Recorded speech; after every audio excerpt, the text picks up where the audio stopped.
I feel like TikTok is glamorizing the whole Brian Koberger case. And as someone who had a stalker who was sent to jail, as someone who was on a kill list, I have a few thoughts. Number one, if you're a girl or a guy and you have a bad feeling about someone and people make fun of you or don't believe you, you do not need anyone else's outside validation to make it okay for you to feel uncomfortable about someone.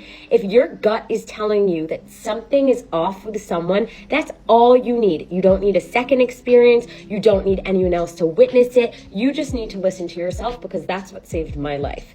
Number two, I found out that I was on a kill list and the police improperly mishandled it and was in and out of the detective's office. Would be picked up by a suburban SUV at my sorority house and taken down to the detectives. People always told me I was being dramatic. And here's what I would do and do again if I were in college or anywhere else. Always ask for someone to walk you home. You're not being weird if you feel uncomfortable. If you're in a Target, if you're in a grocery store and you feel like for some reason it just doesn't feel right, ask for someone to walk you home. Moms with babies, old people, they're always willing to walk you home. Also, if you just go up to a guy and say like, hey, can you just pretend to be my boyfriend for a second?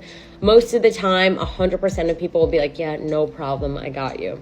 I just feel for anyone who's ever been stalked or has a stalker in jail or out of jail. All of this really just inspires people who are sick. And when we're talking about the killer, talk about how dumb he is. And I'm a very positive person, but make sure you let people know when you're reporting on this killer, make sure they know how dumb, what a loser, how ugly, how stupid, how gross the guy is. Because killers and other people, other sick people, like the person who stalked me, have access to TikTok and Instagram, and they can see what everyone is saying, and they will be inspired unless we talk about how dumb he was.